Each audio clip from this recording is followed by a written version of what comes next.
And we welcome you to the Utah Ice Sheet. We apologize for the technical difficulties. Utah won the opening faceoff. We are about a minute in as the starting goalie, Patrick Casper, he's going to freeze the puck here as the Utah State Aggies are in the offensive zone for their first time. Boz Echevarri here on the broadcast with Jay Sewell. And Jay, another great night for hockey here in the Salt Lake Valley.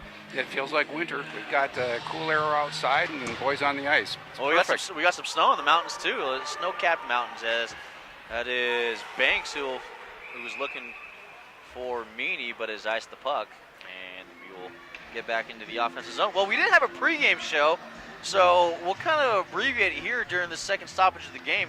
A couple keys of the game for you, Jay. Well, I think the keys of the game are, again, get that face-offs like they were doing last night, and then the defense of reading the plays a little quicker and crashing the net. There wasn't too much net presence last night, so we'll see if they can increase that tonight. Face-off one here by the Aggies, and that's Christian Westlake, who had to go all the way back to the inboards to play that puck. Now up ahead for number 19, Alex Herman, and up ahead for a couple Utah State players in the offensive zone. Circling on here, losing the puck was Austin Moser, and he lost it in the corner for the Utes as Cody West will have to go into his own corner, retrieve it, but not before Westlake got the puck, and down low is Herman. Behind his own net, losing an edge is a Utah State player up front where Casper will cover the puck. And the Utah State Aggies for the pass some offense. Yeah, looked up the weather, and it's unusual. It's 46 outside, and it's 52 in Cache Valley up in Low. And that's usually inverse. It's always colder up there. And so, again, as these boys go home tonight, we hope they have a safe shot off the face-off there, turned away by Casper, and out of the point. Shot here, rebound in front of the net, turned around, saved again by Casper to the corner. Go. Met by a couple Utah players, now for McClimsley. Shot here goes wide of the net, turned away by Casper again. Workload heavy to start the game here. D-to-D pass, and to intercept it there was number 13, Birch of the Utes. So quick shot here that's turned away there by Pindle. Down there by number 10. I don't have him on. I might have missed him as well. Anyway, going to the Utah zone behind at the owner side. Working on the half boards now for Lieberknight. Lieberknight looked for the shot. Out to Barnes, D-to-D. Pass shot here! And into Willenborg's logo, the Utah State logo. First save for Utah State. And so far in the first 47 seconds of the power play, Utah looking good. It's been fun, always a spirited game between these two. Willens has been in net for, 1 or 2 years, and he shows as always well positioned. Face-off win here for the Utes. West from the U shoots it just wide of the net. Good screen in front. The Aggies ice the puck as Casper will settle it down for the defenseman West. 1 minute left in the power play.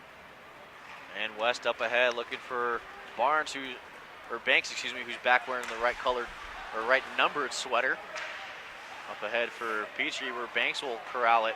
Shot up ahead looking for King and found his stick, but right into the wickets and off the pad of Willenborg.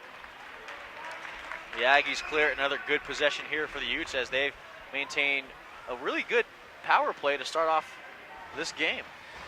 Yeah, the puck control in this game is much better than we saw last night, although the third period, the team came on and played a very, very good third period, but the problem is they were behind 7-0. West here for Petrie. Petrie looking for a shooting lane. Still doesn't find one. Circles back. Now back for West. West at his blue line. Now over the far side pass. Looking for Meany. Power play about to end. And shot here is wide open net for Petrie. And he feigned on it. Up here, King tried to keep it in, but up ahead for Higgs. Higgs with speed through the neutral zone. And the offensive zone looking for a tape. And just wide there of a Utah State stick. It doesn't matter if you're a Ute fan or if you're an Aggie fan. It's just frustrating when you don't get the bounces. Frustrating one way or the other. One way or the other. Now up ahead for a Utah State player. That's number 4, Hooley. He missed it wide. Might have been blocked by Utah State or Utah player. Pendle tried to get in the zone and does, but not before it was knocked down by, looks like, I don't have a number 10 on the roster. We'll find out who that is. Passed up ahead here for Flight. Flight, one of the goal scorers for Utah State. Wide in, missing the net, maybe. Deflected by Pendle. Great defense there. Birch circles back around and lets his players get out in front now. Birch up ahead for Pendlestick, who might have just saved a goal for the Utes. Credit him on that. Furious pace to start this game in the first 7.25 minutes. This is what we always expect when these two teams get together. It's always a spirited play and very aggressive by both teams right now. Joe Eccles, the head coach for Utah State, spoke about this in our production meeting. Expecting a fast and furious pace here. And the puck will roll. We'll see if icing's the call and is waved off. It probably could have gotten it had the Utah State player gotten back in time, but he sort of took his time and the ref noticed that. Lieberknight circles around his own net. Maybe was slashed a little bit, just a little poke check out. Gosser is looking for his teammate there, Jensen. Now dumping it in is Herman. Back behind his own net, Barnes picking it up. Goes through the wickets and the legs. Nice move there. Swaggers on past the Utah State player. Now with speed, a shot in the glove of Willenborg. And the Utes offensive pressure through the first 7 minutes and 10 seconds of this game. That's always been a hallmark of this team is the speed, and they've shown it tonight. Very impressive.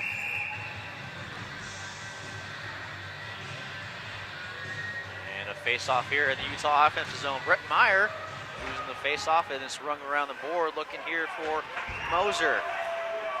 Now back for Meyer. And a D-to-D pass as the Utes look to break into their offensive zone. And missing the pass there was West. Corralled in by Utah State, where Meyer rings it around the boards and took an odd bounce off the boards. Now up ahead for Pendle, who tried to Petrie, who tried to angle it to Fornelius. Now drubbed on ahead and off the elbow of Fornelius and off the linesman. Utah State there, that's number 44, Keegan O'Brien, and had it poked away. Now angled off the boards for Perry.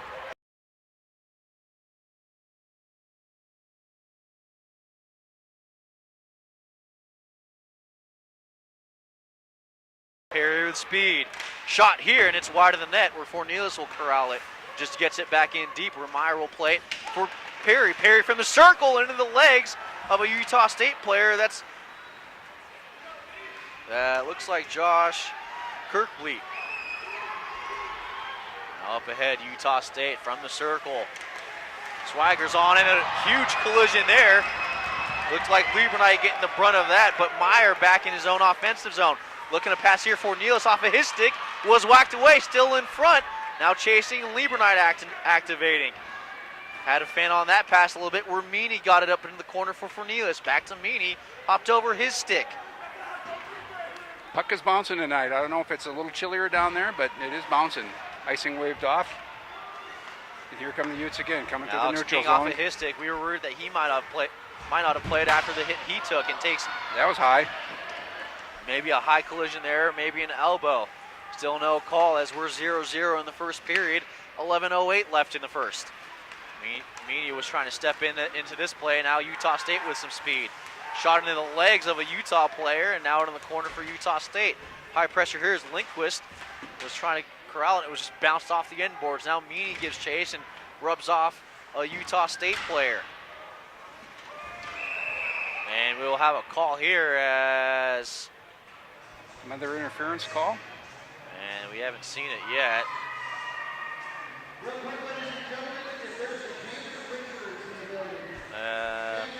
Well, maybe it was offside. Well, he had his hand up. He was pointing at a number. I'm not sure if he's trying to pull somebody out. Apparently not. Letting the boys play. Face-off right side of the Utah defensive zone right in front of their bench. And a face-off win here for the Aggies. That was one of the comments of Coach Brett Hurst tonight was that he hoped that they would let the boys play tonight. One of the things, too, Utah spent 13 minutes on the penalty kill in the second period last night against the Outliers in their exhibition. Up ahead for Birch. He's going to have to deal with a bunch of Aggies as he just knifes it on ahead. and Birch circles around, harassed there, maybe hooked by a Utah State player. Now below the net, up ahead, it was deflected off the skate of a Utah State player. That was Sewell, stick handling for his teammate there. That looks like Bridges. That's a good rotation. Saw it here, a little giveaway. The offensive turnover here. Now battle along the boards on the far side, right by the bench. Flight now with the puck, a high goal scorer for the Utah State Aggies. And this one is waffle boarded away into the corner. Back in the corner is Flight doing battle there with a couple of Utah players. Birch came over to help out, and the puck's still on the half boards. When we asked John Eccles, the head coach of Utah State, who to look at, and that was one of those people. He says, watch him. And there's Fernandez, the other player that Joe Eccles really high on. In front of the net, all alone, coming over to West's cover and took away that slotched point-blank shot. Now circled around the boards here for Moser. Moser trying to find a shoot solution. Doesn't find one. Now maybe a passing one. Gets one to his defenseman there, Westlake. Westlake from the point just rings it around the boards back for Moser. Moser in the corner as his defenseman Higgs activated. And Moser lost the puck, and it's outside the zone and rubbed off there, canceled by Flight, was West. Now Utah State here, stretch pass here off the tape of Higgs, who was looking for maybe a easy score or breakaway solution. Did not find one here, and the Utes looking for a breakout, maybe get back on the offensive pressure here. Jensen lost it in the skates of Mueller. Battle still on the boards as Gosseris had to kick it down deep in the zone for Higgs. Higgs, a tall player here, angled it off the top of the glass shot here into the Utah State logo of Austin Willenborg, and play is halted as he made the save. What a great game. All right, this is the fast pace. We're already into it for 11 minutes. Can you believe 11 minutes of the period's already gone by? Hey, we might be home by 9:30 at this rate. This is fabulous. So much fun when these teams come together. This is the way that hockey should be played. Face-off win here by Lieberknight. Lieberknight find a shooting solution and had to be aired away there by the goalie Willenborg. Now trying to stick handle his way through a 2-on-3 situation here. Didn't split the defense. Great defense there by Barnes as he smacked it away. Now back there with the puck is Duque.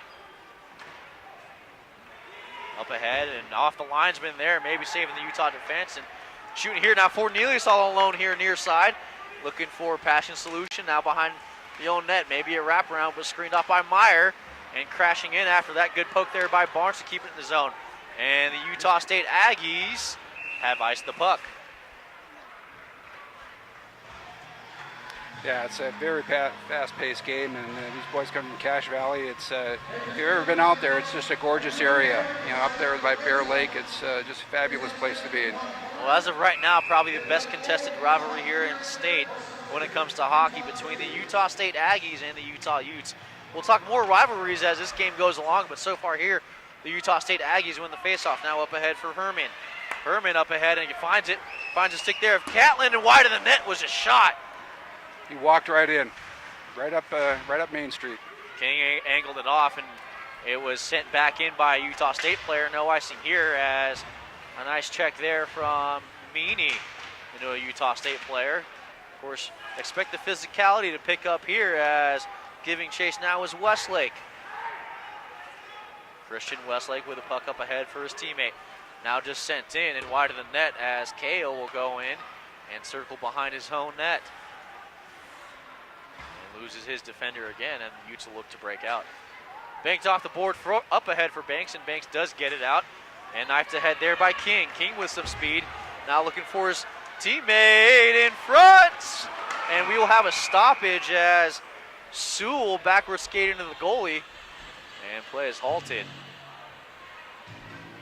Yeah, when we talked in the pre-production meeting to both coaches, it was interesting. They both said the same thing. What do you expect out of your team tonight? Both of them said intensity, 60 minutes. All of them wanted to finish the game, and we're seeing that tonight. There's going to be some tired boys tonight, but this is one of those situations where it's unfortunate that somebody's going to walk away a winner. Someone's not going to be on the losing end of this game, and both well deserved. They're both playing a spectacular game so far. Well, despite what team you're cheering for, you're going to have a good game here tonight, and we thank you for joining. Joining us here on the Utah Utes Broadcast Network. Now Sewell here doing battle there Looked like with O'Brien. O'Brien now sets it up here and is chopped away there by West. Coming over was Birch, and he was canceled out there by, I believe that was, let's see, Clemsy. Now up ahead off a Utah State player, and Casper lost it, and it floated out in front. Now shot here, bad angle shot, and into the pads, and play is halted as Casper covers up. After tonight, next week, Utah State heads to Boise, and for a showcase play, they'll play California Northridge, then San Jose State, and University of Denver. So they've got a road trip ahead up in Boise. Right, a short drive up there for the Utah State Aggies. Shot here, I went off the skate of Lieberknight, kind of soccered it away. Nice block there. Battle ensues behind the red line here as Lieberknight tries to generate some speed and was looking for the backhand, or the backside of Gosseris. Now up ahead here for Walton. Walton had it knifed down by Gosseris, but it still got to a Utah State player. Now Gosseris just clears it up, and it is knifed down there by Mueller. Mueller up ahead for Decker. Decker was rubbed off here, but he did get it in deep, and Lieberknight is going to have to do some work to get this out.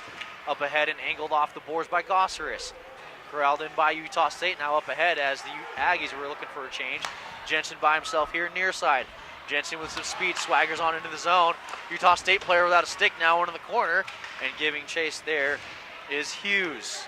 Now backing out of the zone as Barnes will have to do some work to kind of quell this breakout here by the Aggies.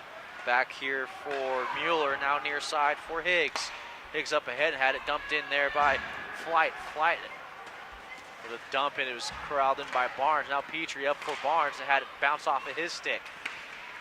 And Barnes with some speed tried to just dump it in, and it was shot off of Higgs and back out. Maybe a 2-on-2 opportunity for the Aggies. Now two shot here into the drum and feather of Casper. Save here, wide open in front of the net was Fernandez looking for the first goal of this game. Looking in the slot there, just standing there was Hooley, but he was knocked off by Cornelius. Now Meyer doing battle heel back for Cornelius, was looking backside for him, but just couldn't get the puck through. Meyer still doing battle in the corner, and we'll have a penalty. They're going to take them both? And it will be coincidental minors. First for Greg Hooley of the Utah State Aggies and Matthew Perry of the Utes.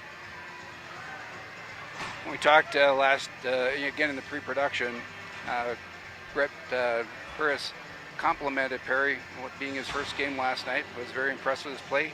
Put him on the ice tonight, so now he's in the box. He made the score sheet. Just anytime your name pops up in the box score, you're a little happy about that. Now Meyer tried to drub it or win the face-off forward, but was canceled out there by the Utah State. Now Cahill 4-on-4. Here we go. And shot here is turned away by Casper. 4-on-4 hockey, we mentioned it, of course, the Olympic-size ice. A lot of skating room here. Now Utah State here. Shot, and it was turned away by Casper. In the corner goes Cahill. Now for Cornelius. A lot of zone time for Utah State here. Up here for Lubin. Now back to the point, and a shot wide of the net. Casper will cover it up and freeze it, as there are a couple Utah State players in the zip code. Furious pace the first 15 and a half here at the Utah Ice Sheet. Again, we thank you for joining us here in Salt Lake City and wherever you might be around the world, and appreciate the time that you have to join us here. King wings a face-off back into the corner, and West was ran into the boards. Now King, now for Petrie. D-to-D pass as Petrie now into the corner for King, as he was rubbed off and canceled out there is King. Worried that King wasn't playing, but he made it through the pregame warm-up, and now Petrie is canceled out there by Herman. Up ahead for Banks. And now back for, I believe that is West, with some speed through the neutral zone. Feigned on the shot, and now a cover up here by Willenborg, as he didn't like what was happening in front of him. That was just pure desire on Cody's part. He came right up the ice, right down Main Street, and foiled by the goalie. 54 seconds left in the coincidental minors here for Utah and Utah State. Healthy crowd here, as is the norm for a Utah State-Utah game. Still plenty of seats, though, if you want to be a part of the action. As we go ahead, face-off win here by the Aggies. 4-on-4, wide open hockey. Not quite 3-on-3, which is, kind of an experience if you paid attention to the NHL All-Star games, or maybe just postseason or regular season overtime in the NHL. Lieber Knight here behind his own net. It's been a great experiment, and I think it's going to be staying in the NHL. It's just a good way to make sure you get some. That the game. And we have an offsides here, as Lieber Knight was ran into there by Jimsley. Always a hard-hitting game. Players tend to sleep well the night after a Utah State-Utah game. Most of the players for Utah State usually come down with a family member or maybe a significant other, as after the game they may need some good old shut-eye on the way back to Logan. It's a long trip, and it can be pretty dark going through Cache Valley at night. Especially during those winter times of April. Now Meyer off the turnover by Utah State. Uphead shot, and a big rebound here for Neely's on the post! Scramble in front and it baked into the corner. My goodness!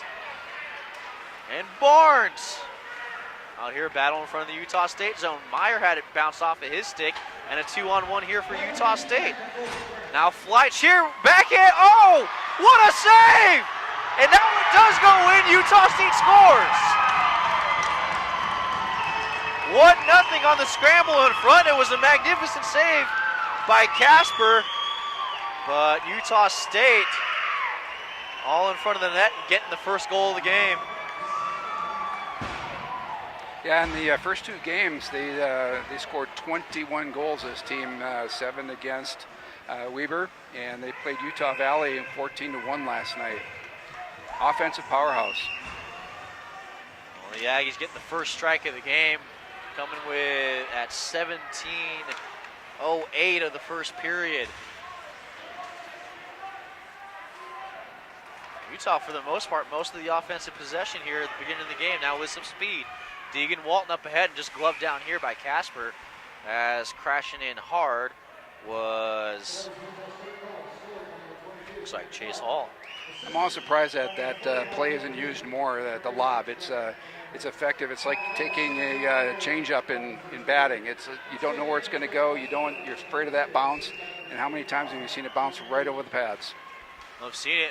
It ends up on SportsCenter, not top 10 for a reason, but one of the trickiest pucks to play, that bouncing, rolling puck that we've seen trickle over a goalie's pads. Now it's like Bridges with a shot in the Utah State defender's pants. Now Birch played it back here for Pendle. Pendle with a shot off a Utah State skate, and now Sewell gives chase as he gets it in deep. Birch applying the pressure there for the Utes, as circling back is Lubin. Getting out is Utah State.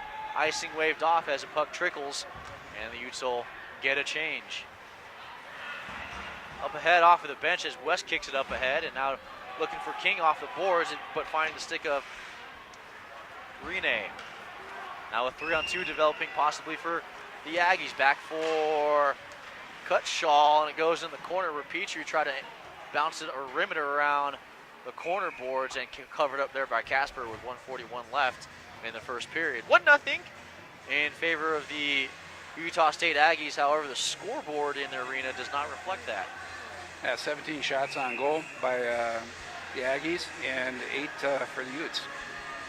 Seen volume shooting here. It was Joe Eccles who mentioned it was 20 shots that the Aggies took last night against UVU before the first one went in. Up ahead for Banks and getting tied up there in front of the net, and it went just outside as Meany was trying to drive it home.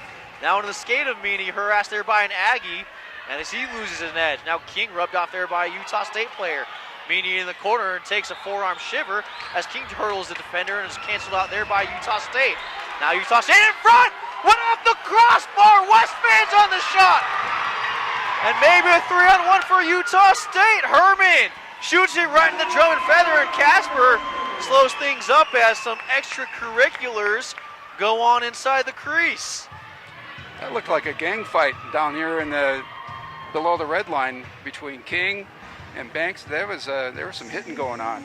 Well, you probably could have called offensive pass interference against the Utes, as it looked like it was Meany who set the pick and took out 2 Utah State players. The Utes, however, won their game last night against Arizona. No flags for offensive pass interference in that game against the Utes. 50 seconds up ahead as trying to get on the board before the Utes go in the dressing room, and the Utah State Aggies have iced the puck. Well, play will be down here in the offensive zone for the Utes. They've got 40 seconds here. Let's see if they can hold the zone and get a score out of this.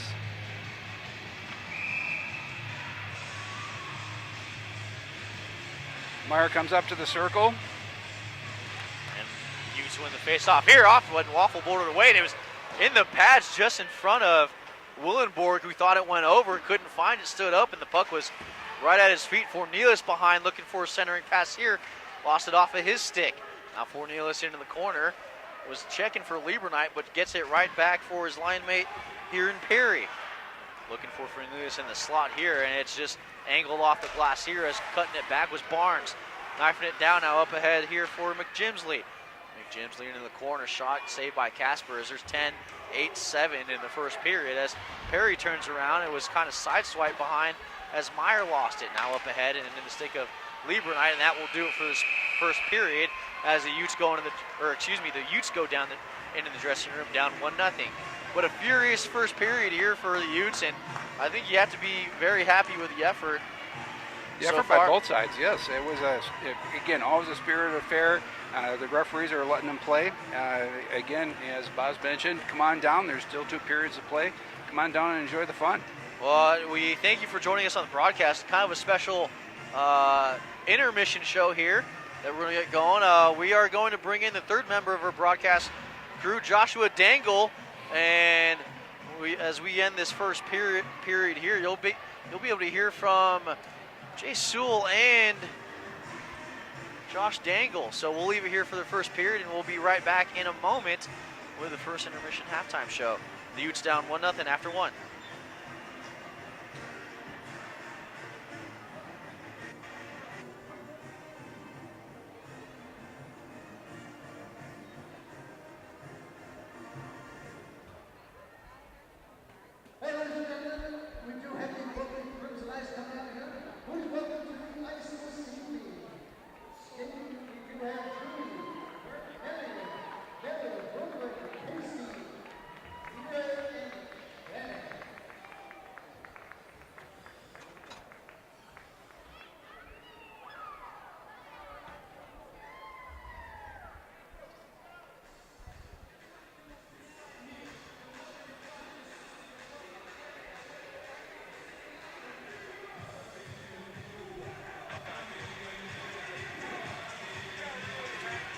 All right, we're here at halftime.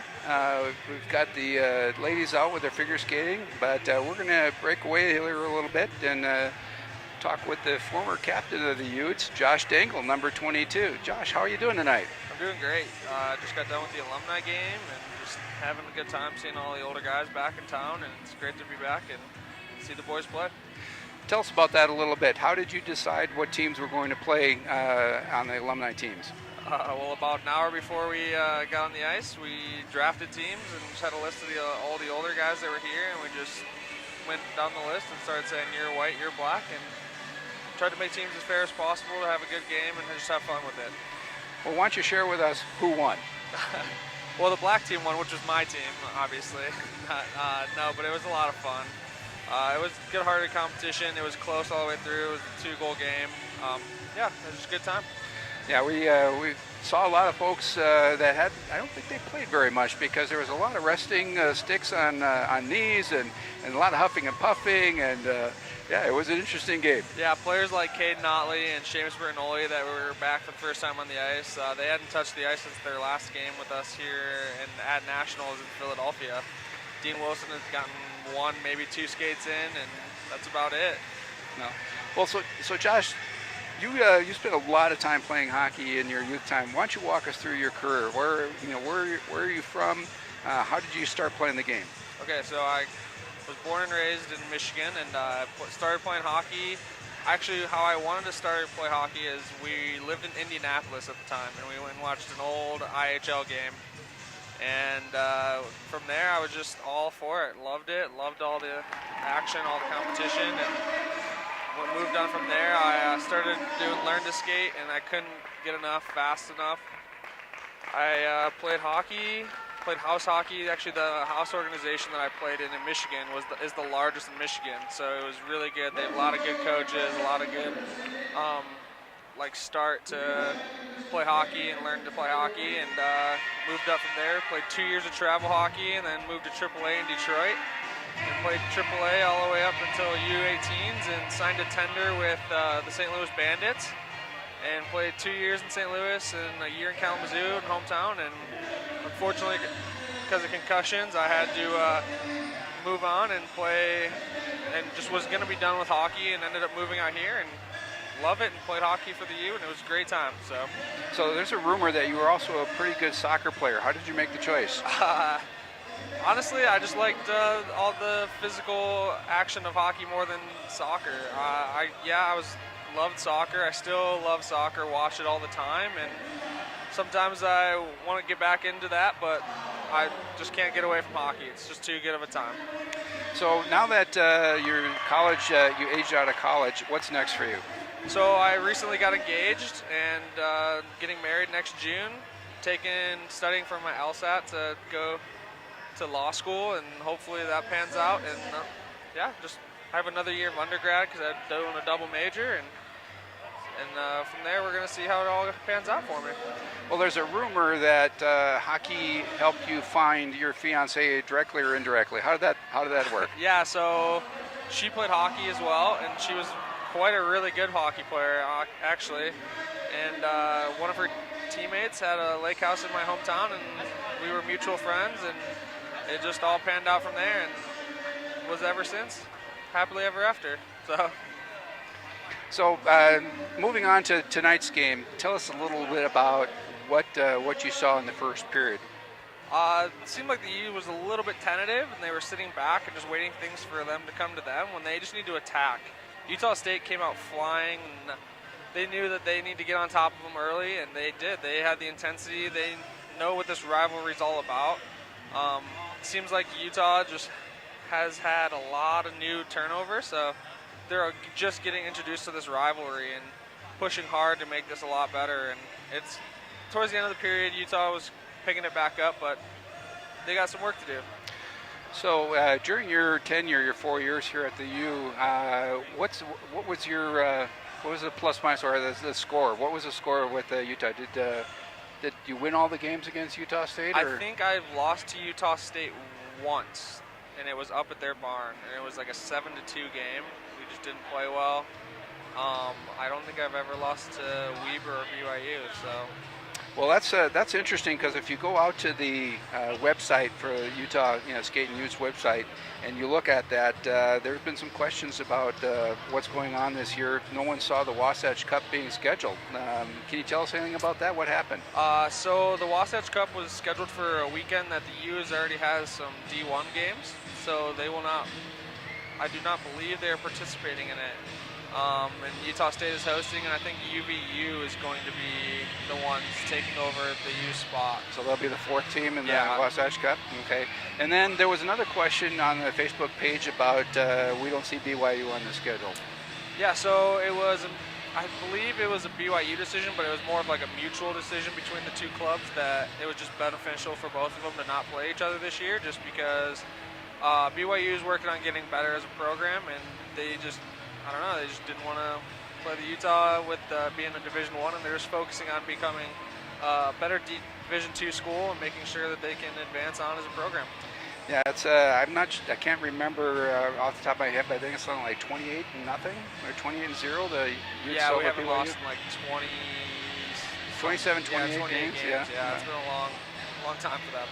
So going back to the Utah State and the Aggies, what's your thought? What do you think is going on? Why they haven't moved up to Division I? Because they, the games they play and the way they play, the style they play, it seems that it would they could be one of those top 60 teams. Yeah, and I think they would be. The only issue is they just really want to win a Division II national championship, and I think they're waiting on that before they decide to make the jump. And just being a smaller school up north, they just figure it's a better call for them to just stay Division II because they will be competitive. And I think they'd be really competitive at Division I, and it'd help out Utah as a whole because then they'd be able to have a travel partner and more teams would want to come here. But it all just depends on what their coach and what their general manager want to do, and right now it's just not the thing for them. And so getting back to tonight's game, as you look at the game, to pick out a player, tell me the player on both sides that we should watch in the second. Okay, number 45, David Higgs. He's a senior this year at Utah State. Been really solid for him all year long. He's been working on staying out of the box, and he's done a great job tonight and he's keeping a level head. I think he's moved up to forward. He's been playing defense all year, and he's played forward today and he's done a really good job. Really strong, big player. Another one for Utah is Alex King, obviously, as a captain. He's been awesome for the last year, and he's really stepped up into the leadership role and started to last year. And I'm really excited to see where the program goes under his tutelage. Well, the interesting thing about that, we talked about in last night's broadcast, is as a sophomore, that's a pretty big statement for the coaching staff to pick a sophomore. And the upside of that is, 3 years under steady leadership. Yeah, he's just mature as a young man as they come. He's an older freshman. He played junior hockey until he aged out, so he aged out as a 21-year-old and has done just unbelievable. Can't say too much about him. Well, what about Dave Barnes? I remember when he first came on the ice. He was. I got to tell you, the maturity that he's shown over the 4 years. I remember the first year chasing the puck, running around. He was a wild man, but now he's turned out to be an incredible hockey player. Yeah, he's really matured. He's really kept a level head the last couple of years. He's become very vocal in the locker room, being a very good leader.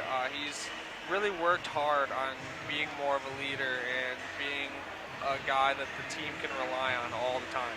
And he's done a great job of it. In the last year, he's done awesome.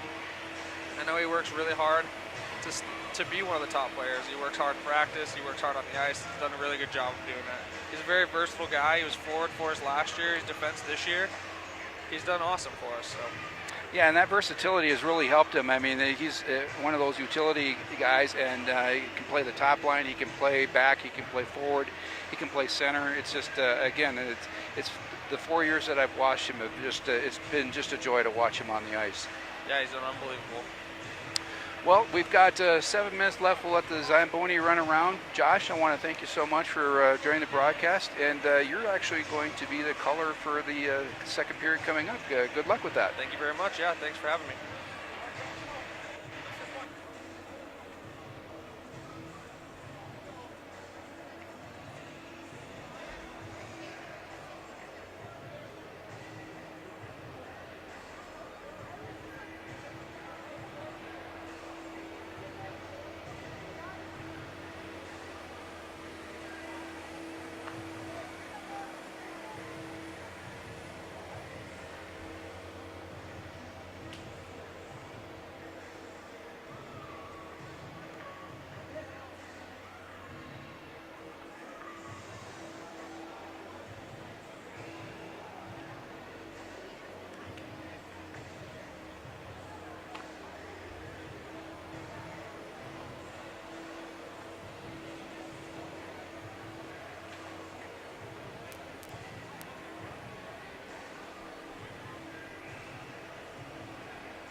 we welcome you back here into the Utah Ice Sheet here. 1-0 in favor of the Utah State Aggies as we return for the second period. First period scoring here is at 17:10 of the first period. Utah State goal from number 22, Frank Flight. Assist goes to David Higgs, and the second assist goes to Brett Fernandez. And we introduced, well, I mean, you did hear from him in the first intermission, but we do bring in the third member of our broadcast team, Josh Dangle. Josh, thanks for being with us. Thanks for having me. Well, I mean, you're a part of the team now, so it's not really, it's more of an assignment of being here than it is Yeah, it's anything else. good to be here. It's a great time to be up here and see it from a whole nother level rather than being on the ice. You might have mentioned it during the intermission too, but moving from the ice up to the box, and thoughts on the first period so far? Both teams were looking a little sluggish at first, just feeling each other out, but then it seems like Utah State was coming at them. Utah picked it up in the last 10 minutes there, and away we go for the third. Second? Sorry, second. Yeah, wow. Well, I mean, the way this game's been going, it might be the third right now. Yeah, exactly. Furious pace, kind of the storylines here for this rivalry, which you've been a part of, plenty of games here. Yeah. And, of course, I mean, one of the things that you've seen is kind of, we've noticed in the last couple of years that Utah State tends to jump ahead early in the game, and Utah always does their thing clawing their way back. Yeah, we always had a bad tendency of letting teams get ahead and having to play from behind. And, yeah, Utah State always jumps out. They come in hard. They know this rivalry means a lot. They need a lot of, they work real hard and to set the pace fast. And Utah we always seem to have to match that intensity. And we haven't been in the past, so we'll see if they can come out and do it again. Both teams here, of course, yeah, not surprised when they see themselves in postseason play, although it might have been a surprise to you to not make that tournament last year in Division I. But it tends to happen, especially with the jump into Division I. One of the things that we kind of noticed here, shot totals here in favor of the Aggies, 18-11, but if we kind of look at scoring chances and opportunities, it seemed like Utah got a lot better opportunities and a lot better looks to put the puck into the net. Yeah, it seemed like they were making that extra pass and just looking for the perfect opportunity, whereas Utah State was just putting everything on net because, I mean, nothing goes wrong with putting the puck on net. Yeah, absolutely. I mean, you played at both divisions too, and it kind of seemed, as we jumped divisions, it kind of seemed like when you're playing Division I hockey, it's more about the quality of the shots you take and more than just getting the puck on net. Yeah, in Division I, the teams are night and day better than Division II, and everyone's first line is their whole bench. So they just take their time and make sure they get the quality shots and quality chances, and it's just a whole nother level. But Utah State's looking like they could step up and do it this year with the way they're playing tonight. Utah State, of course, having national championship aspirations, as it kind of does, especially in this state, in this division, is we normally see Utah and Utah State, especially when both teams were Division II teams, they were making that push to really meeting in the West Division Finals, West Regional Finals. Yeah, towards the end of the last couple years, Utah and Utah State really were pushing both each other really well to become just the top team in the state. And Utah State's really done a good job in recruiting players and really working hard. They practice a lot because they have their own rink, and it's awesome to see that. And it's good for the state to have two really good teams. Face-off win here, got it deep to Utah State, and it is Barnes back there who takes the puck off the end boards. Now up ahead, and play is halted as it went off the netting. Yeah, Barnes does a really good job in the corners and working really hard to be on the defensive side and make sure the puck stays in between him and the net there. Big back line there, and they also play with a lot of emotion. You'll see these guys get fired up real quick. Shot wide of the net here as Lieberknight goes behind his own net. It looked like it was kind of slowed down there by an Aggie as this one is iced up, and the Utes have iced the puck. A lot of water out there. Seems like they left a lot of water on the ice for this second period here. Yeah, kind of a lot of curriculars during the intermission as well. So the Zamboni got on the ice kind of late and barely got off in time. Yeah. Tends to happen, though, if you're not playing in the NHL.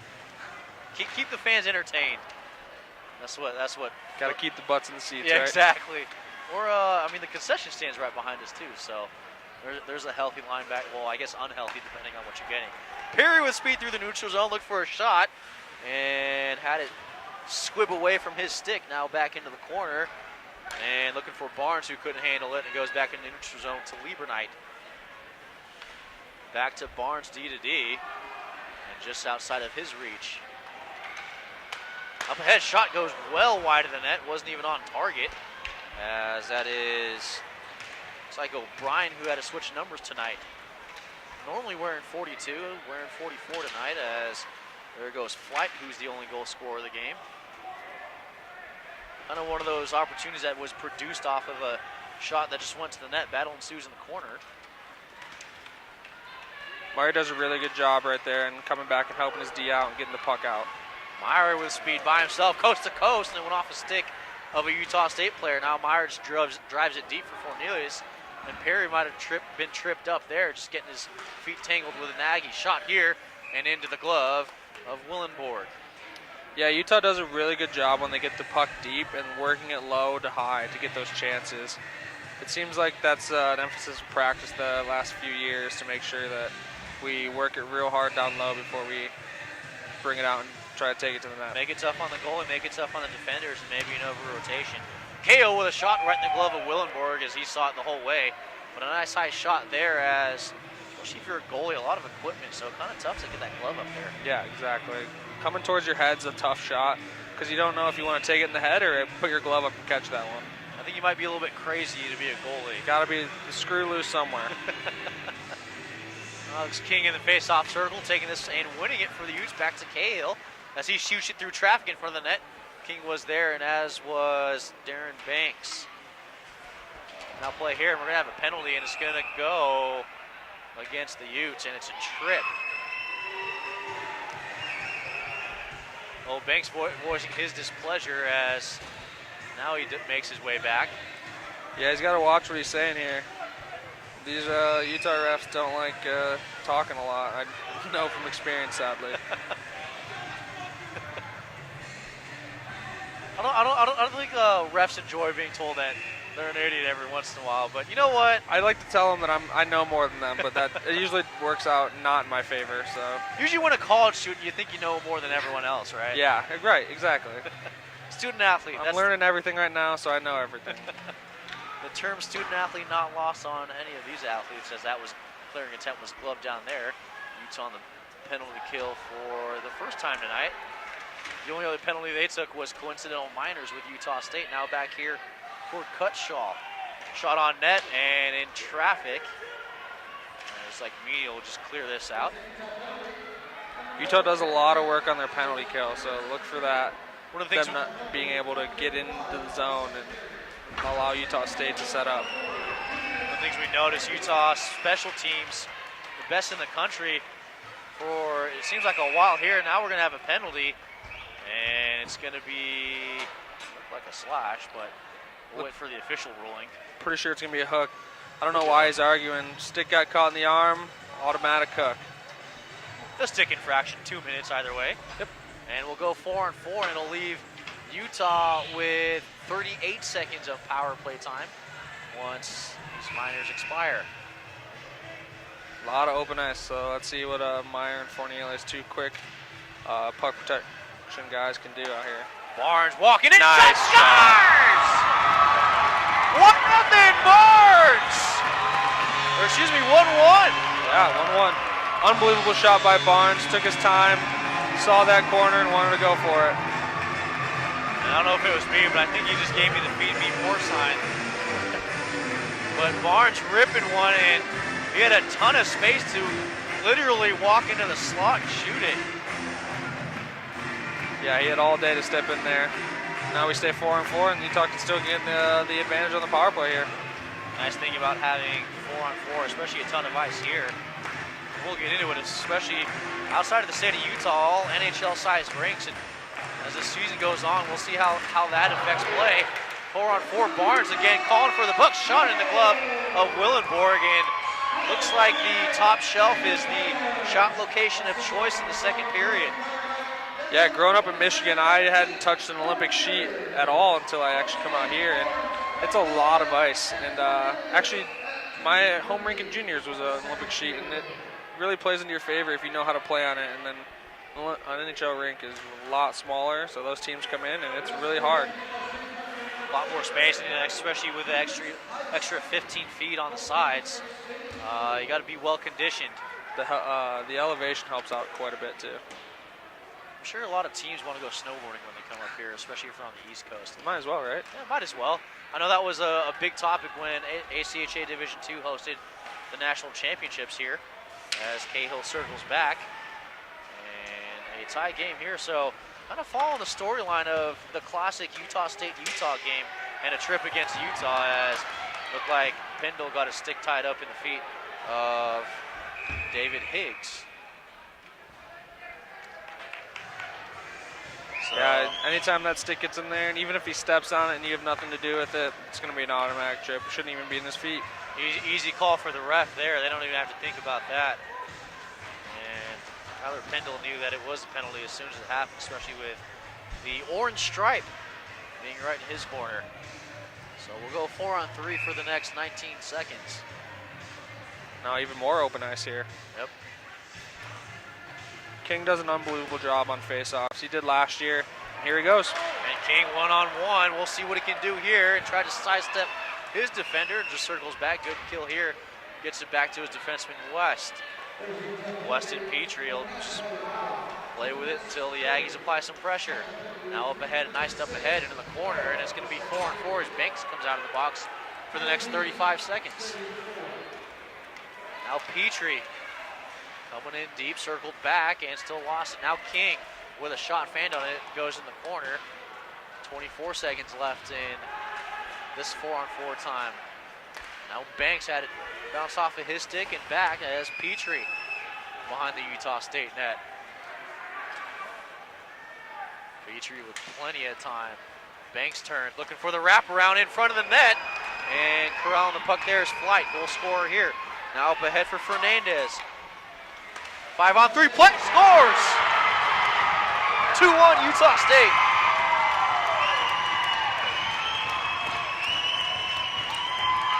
Well, a 2-1 opportunity with Flight and with Fernandez. Creates that opportunity and a pass to Fernandez as he puts the puck home. Yeah, just a 2-on-1 there. Not much Casper could do, and it was a great pass by the Utah State player there. Well, that being said, we are back 5-on-5 hockey now, as that goal did come on the power play.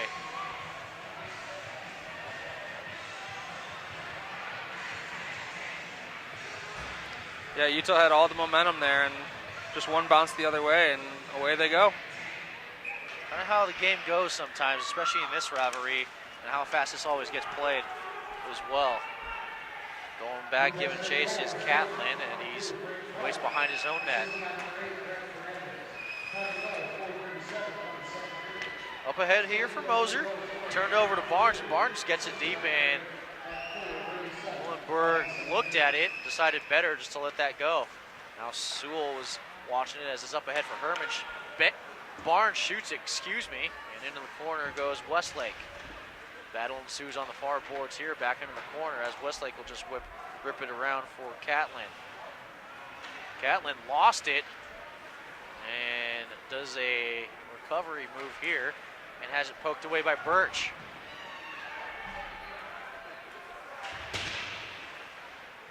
So good forecheck pressure here by the Utes. Yeah, we do a lot of work on the forecheck, and the last couple of years we really put one in place. And our big thing is just pressure, pressure, pressure.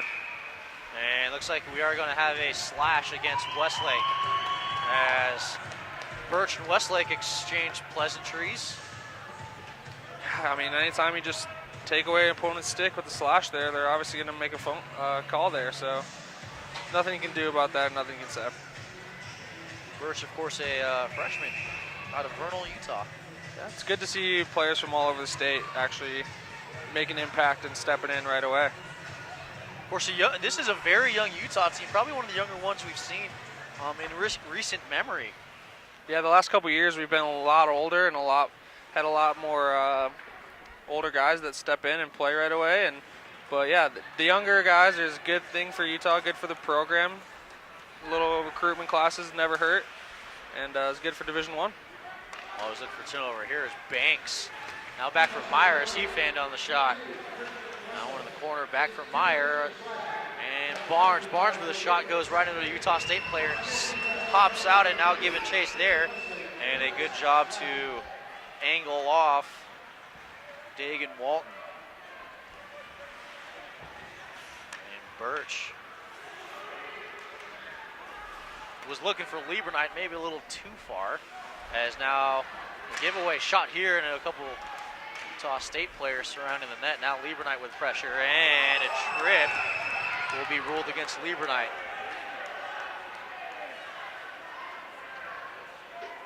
Well, last night these officials, well, they weren't the same officials, but the officiating crew assessed a handful of penalties during the second period, and tonight kind of the case as well. Yeah, it looks like the second period, a lot of emotions are coming out. Everyone's settling in, and hopefully everyone can settle down here and we can play some 5-on-5 hockey. So 4-on-4 for the next 63 seconds as the face-off will come in the Utah zone. Face-off win here, back to Lubin. Shot here, and it's blockered away by Casper. Now back behind the own net. It was kind of a hard board here as it came up in front of the crease. Now up for King and had it off the stick of a Utah State player. Now Meany shot here and angled off here. Bad angle shot goes behind the net where Meany will corral it. Right back in where King is in there also with Lubin of Utah State. King into the board corner and the end boards. King still with it. Petrie up on top and a shot. Saved there by Willenborg and play is halted. 12:44 left in the second period. Yeah, Utah is really good down low, like I said earlier before. They do a really good job getting low to high. Utah State's looking to match that intensity down low, and right now Utah's taking it to them down low. We've seen it too as last year in Division I. A lot of teams like to work below the net. Yeah, it's a good spot. I mean, you use the net as protection back there, and defensemen don't like to chase because they know as soon as they chase, you're just going to step out the other side. Barnes here backhands it here for Jensen. Jensen up by the block U at top by the blue line, and a shot here and a save as Barnes gets tangled up with a couple of Utah State players, and that'll be that. That's a little more like the rivalry I'm used to. Anytime the puck goes towards the net, there's always a scrum of some sort, even if nothing happened before that to cause it. Usually some snow in the goalie's face as well. Yeah, that's usually a cause, or just even a tap to the goalie. Players don't usually like that. Especially when it's your goalie. Exactly. Protect your teammates, right? Yeah, absolutely. Here, 5 seconds left before it's a power play for the Aggies as the Utes win the faceoff, and Kale will just skate this back. One and the power play for the Aggies. Up ahead here, advancing the puck is Herman. Now for Moser. Moser drives the net and didn't get the shot off as it went wide of the crease.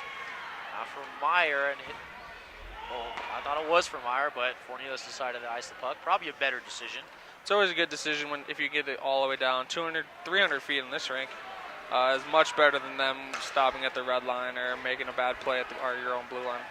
That's Catlin with some speed, going to drive around the net. Try to work down low before he just passes up to Herman. Now back for Catlin. And Herman had it hop over his stick with Meyer giving chase. With some speed, a possible 2-on-1. And Fornelius had to pull up here and just get it right back deep as the Utes will have 8 seconds left on their kill. Petrie back. And up ahead is McJimsley. McJimsley had that poked away there wonderfully by Petrie as the Aggies still maintain possession. Sewell was giving chase and still watching his defender. Now down low is Moser. Moser decides to come back up, but not before dropping it right back in, and a turnover here where the Utes can break it out. Petrie just dumps it off, and some of these penalty killers will get a change. Being aggressive there was Willenborg. Now back for Bridges. Up in front and almost into the net was Birch. Around the end boards, good pressure here from the Utes, and not only that, almost equating shot totals up on the scoreboard. Yeah, they've really focused on getting pucks to the net this period, and it's really paid off for them. A lot more chances, a lot more opportunity in the offensive zone. Back for Higgs. This one is iced up, and the Aggies have iced the puck. Good race there by Cody West. does a really good job of making sure that the Utes get an offensive zone faceoff and no change there for Utah State. A lot of tired legs here for the Aggies. As right now, taking his time back, it looks like McJimsley. Yeah, Utah needs to line up real quick here and get him going, catch him off guard. Face-off win here, back for Barnes. Barnes angles it off the boards here, down low for Meany.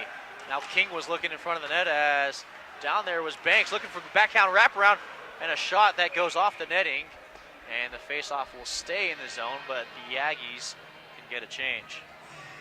Importantly here too, I mean, obviously you want to win this game, but how important is it knowing that you're going to play tougher teams, that you really have to stay focused on your offense and the way that you want to play against those Division I teams? It's all about setting the tone now for the future. Utah needs to make good habits and make good plays so that when it comes to playing Division I teams, that those plays carry over. Cooley had this one shot. It was sticked away there by Casper.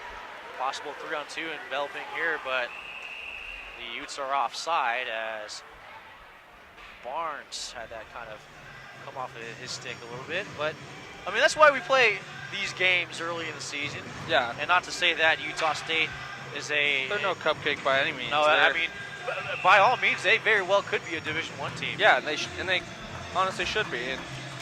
But, yeah, it's always good for the U to play those in-state teams. Circling around the back there is Catlin, and he had a circle around. This one is skied at where Cahill will play in his own zone. Cahill angles it off the boards. Fornelius had this one knifed up back to himself and gets this on net, and it's saved by Willenborg.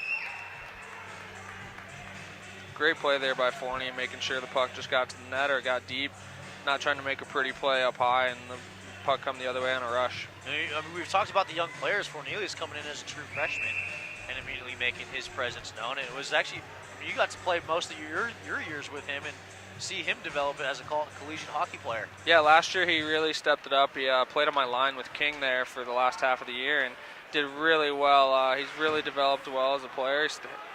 As a normal player should, he worked his way up, started out as a fourth-line grinder and has worked his way all the way up to a first- and second-line player who's done really well for the Utes over the last 3 years. Cahill played the puck up looking for Perry and a giveaway in the neutral zone where playing it now is Moser. Moser still with it over by his blue line. Stick handles here, looks for a shooting solution and a big rebound there. Recovered and just got out of the zone by Fornelius. Icing waved off here is now giving chase is Catlin. Up ahead and trying to knife it down there was Moser, but going back is Pendle as you try to even up the score here halfway through the second period. Perry does get this in the zone and tangled up there with a Utah State stick, that of Robert Duque. Battle ensues in the corner. That's Pendle, who's pinned against the boards. Still trying to dig it out as also given help there, I believe was Perry. Looking for Fornelius kind of in the slot there. Now up ahead and gloved down there by Bridges. Bridges up for Pendle as Pendle just tried to stick it on ahead. He will come off the ice, however, as Utah State looks to get in and stick handle there, losing possession. And now up ahead for Duque. Duque with a shot, and not seeing it was Casper as Petrie was trying to block the shot but inadvertently screening off his goaltender. Sometimes it's best to just get out of the way there. Kind of the double-edged short sword trying to block a shot. Either you get all of it or don't touch it at all. Petrie now up ahead and just dumps the puck in behind the net. Live boards here, we've seen a lot of odd bounces off of those end boards, especially around the Zamboni doors in this rink. Yeah, that's a very live corner. After playing here for 4 years, it's been one that you don't quite know what's going to happen to the puck when it comes out of there. X factor there. The boards is a scramble in front there as that is Decker who is doing battle, trying to punch it in for the Aggies.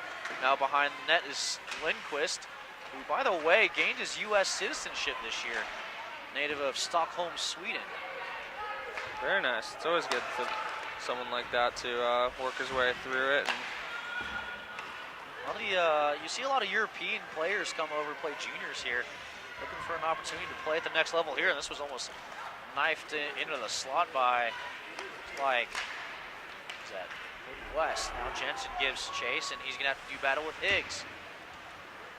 Someone we've seen a lot of during this Utah State-Utah rivalry, and Jensen's rubbed off there.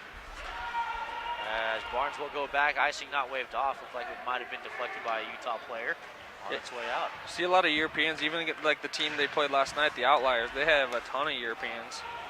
Grossers for the shot here off of the shin pads of David Higgs. Glove down there in the low. It's a high stick here, so he should be able to play it, but they are offsides as this one is skied up here and maybe an ice. Icing waved off as Chandler Catlin won the race to beat out offsides. In front of the net there, a good stick there by Gosseris and cleared away by Barnes. Great awareness there just to get the puck out from in front of the net. Shot here and a rebound there by Casper as the Utes just send this one up. And the Utes have iced the puck.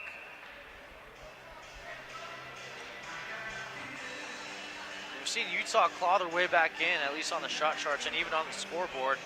Kind of a miscue here leading to 2-on-1 on the other end, gave the Aggies the lead. And that's where we stand as of right now.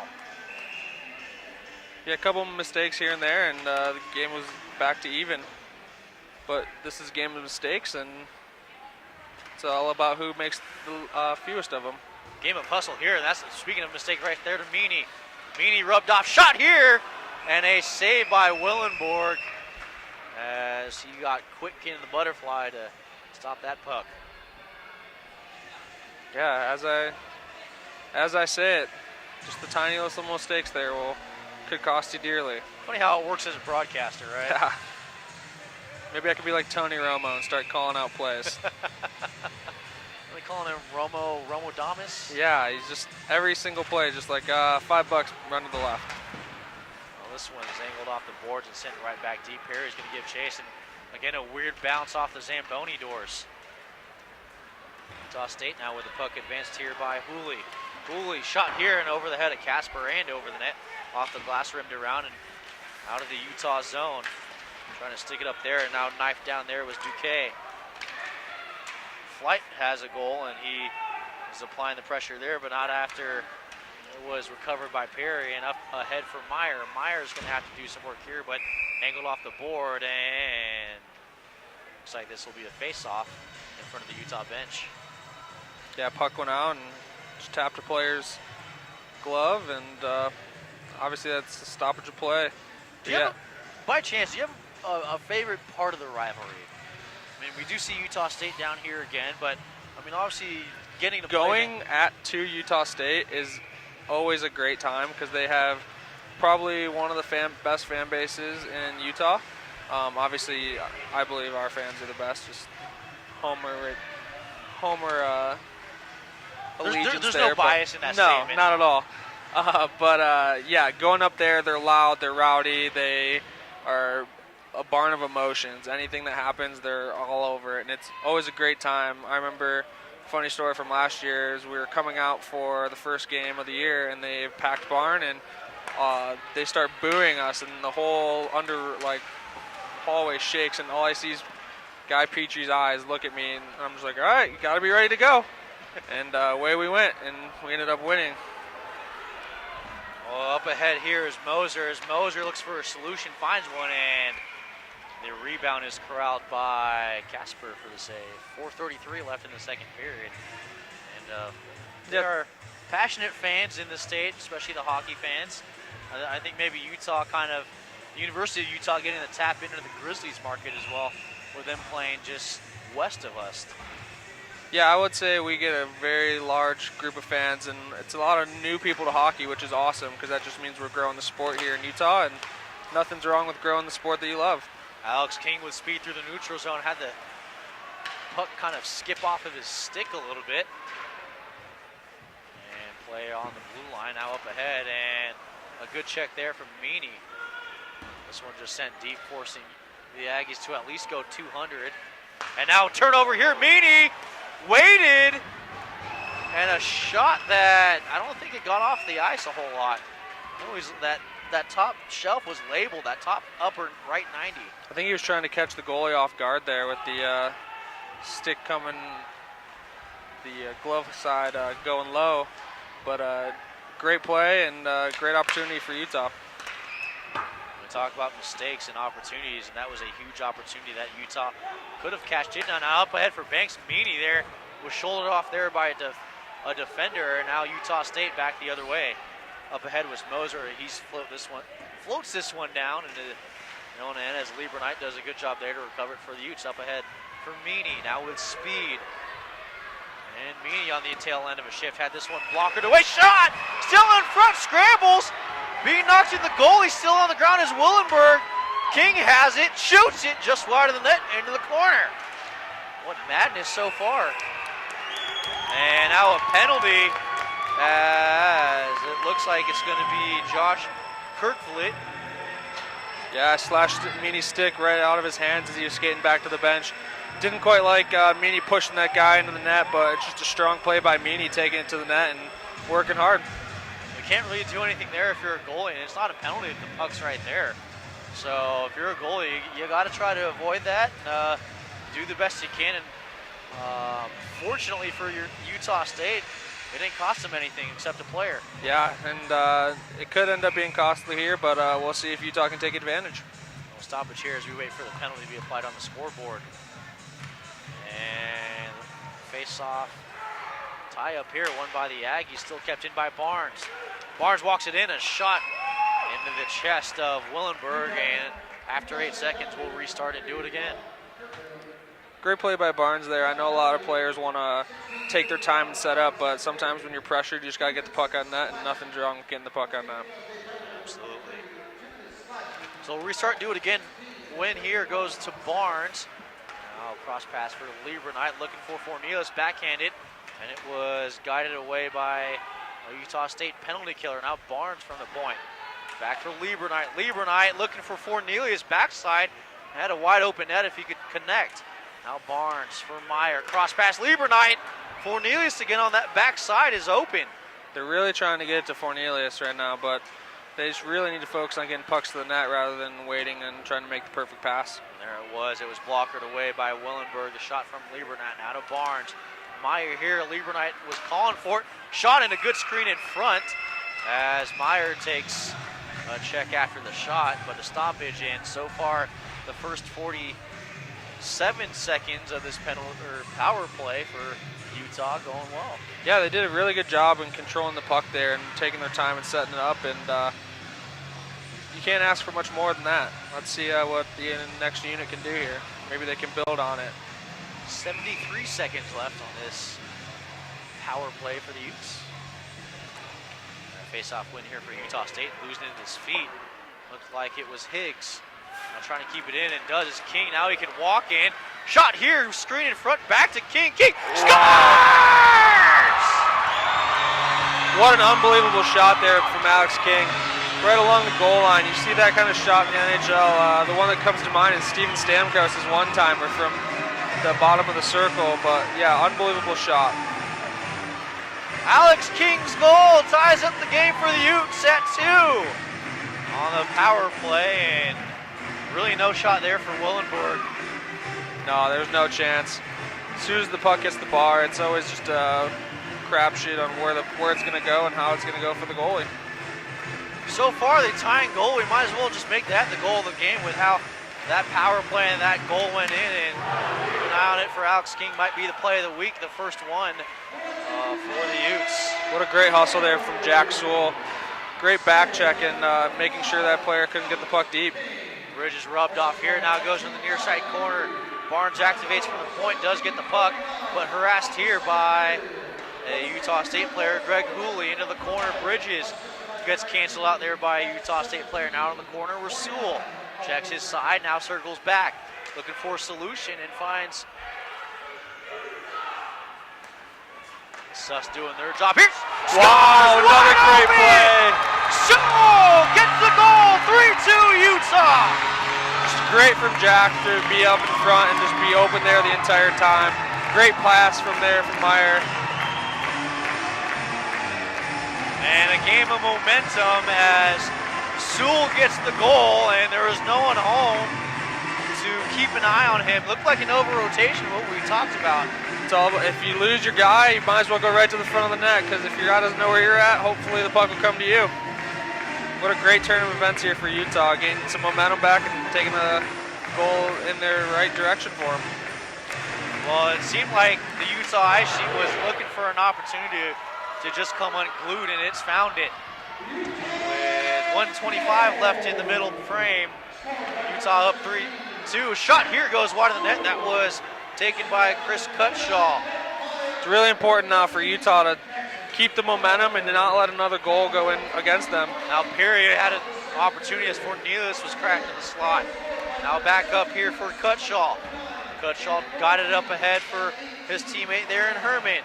Shot here goes right to like Barnes' chest as he tried to glove it down and get it out, but was harassed by a couple Utah State players. Great block by Barnes there, but the goalie wears all the pads for the reason.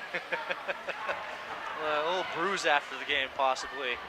Barnes tried to knife this one down, but it went over a stick now behind the net. For the defenseman there is Westlake.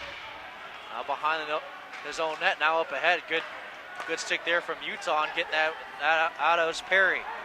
And Perry walks this one in, fanning on his shot, but had it go to the net and had it knifed away by Willenborg. Now around his own end and up ahead go the Aggies. With speed goes Duque. Now back, and Casper will cover this one up as Duque comes into the zone with 10.8 left. Smart play there by Casper, making sure that the guys know that he's got their back and he's just going to stop it and regroup here, and hopefully a D-zone draw goes the way of the Utes and they can get out of the zone. A fired up Utah crowd, as if the 10.8 seconds go the Utes' way, they will find themselves in a 1-goal lead going into the dressing room. Up ahead and 5 left back in, and a backhand attempt and a penalty as the Aggies will start the third period on the power play. A cross-check assessed here, and that's how the second period ends. But more importantly, the Utes find themselves up by 1 after the second period. Yeah, it looked like a pretty soft call, just a battle towards the net, and King got the better of it, and yeah, just didn't go the way of the Utes there. But yeah, great period there by the Utes. Way to come back with the 3 goals, unanswered goals. Well, I guess it wouldn't be unanswered, but they did a great job there, bringing the momentum back into this building. They've done a great job. Yeah, it's awesome to see this. This tends to be one of the hardest places to play once the crowd gets into it, and we'll see how if any team is used to it, it's going to be Utah State coming in. But we'll see adjustments made here. Utah has all the momentum and the lead after 3-2 Utah. And we'll stay tuned after the break for the second intermission. Hey folks, since we never got the ice, we are going to check them out. Prize this evening for check them out is a 10th anniversary hoodie. Just get everybody off here and we will get underway with that. You're going to swoop out there and say nice. If you feel like hanging them, go right ahead. You get the okay on that. Just that fingers again.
back here for the third period. Second period goals before we move forward. It was a goal, the second goal of the game for Flight, assist from Fernandez. For the Utes, it was 3 goals in the second period. We had David Barnes assisted by Lieberknight and Cornelius. And then it was Alex King with an assist from Petrie. And then Sewell, Meyer, and Birch on the third goal. So kind of the Utes finally getting their first home goals of the year. Yeah, it was a beautiful setup. Alex's goal from the bottom of the circle. You could just see the relief on his posture, like this is fabulous. And then Jack Sewell getting in front, right place, right time, perfect pass, and just put it right in the back of the net. Well, the big news here is that Utah put up 3 goals in the second period to take the lead. The unfortunate news for the Utes is that Alex King is going to be starting in the penalty box for 2 minutes for a cross-check at the end of the period. And that's how this third period will get started. Yeah, it was an interesting call. I mean, again, everything looks different down at ice level, and I'm sure the referee, and there's a little bit of argument by the Utes as to whether that was actually cross-check, because I didn't see 2 hands on the stick and a push in the back. I saw a push in the back, but I don't remember him using his stick. Well, here and play in front of the net. Shot here, and Casper turned it away. Maybe Myers, he went down to the ice. Maybe hit his skate. Now possession here by Lubin. Shot gets turned away by Cornelius, but still in the zone, as the Aggies will just drive this one back in. Petrie try to get it out, and that is Meyer who does get the job done. So 200 feet, and the Utes get a change. Yeah, I don't think people realize how difficult that energy that is in the penalty kill. Your head is constantly on a swivel. You constantly have to watch the 5 guys. You can't just watch the player in front of you. As Lieberknight right there doing battle on the board, kind of the old, looks like the old square zone. And up for, looks like that is Herman up on the point now here for, it's still in front of the net here and loose. Utah State couldn't do anything there, and still in front of the net, and it's loose behind the net. And Barnes angles it off the board and out of the zone into safety.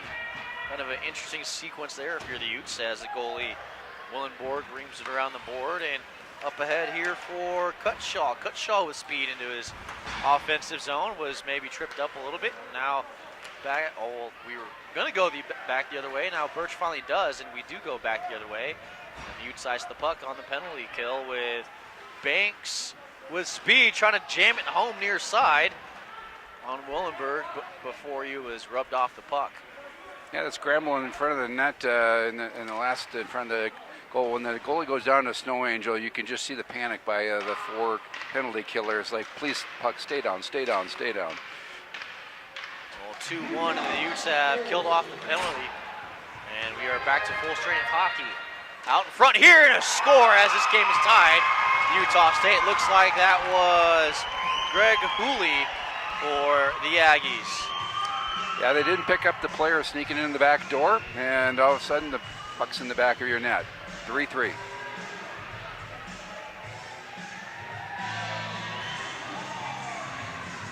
Well, I do want to give a shout out to my Logan friends up there in Yesco, the young electric sign company. If you've ever been in Vegas and seen the cowboy moving his arm, that was the first electric sign that company made. And everywhere you go now, in Times Square, you see all those electric signs up.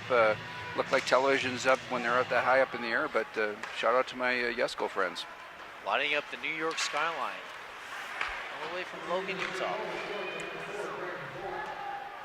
3-3 the score here, 17:41 left in the period. We'll see, we'll get to the overtime particulars if we get there.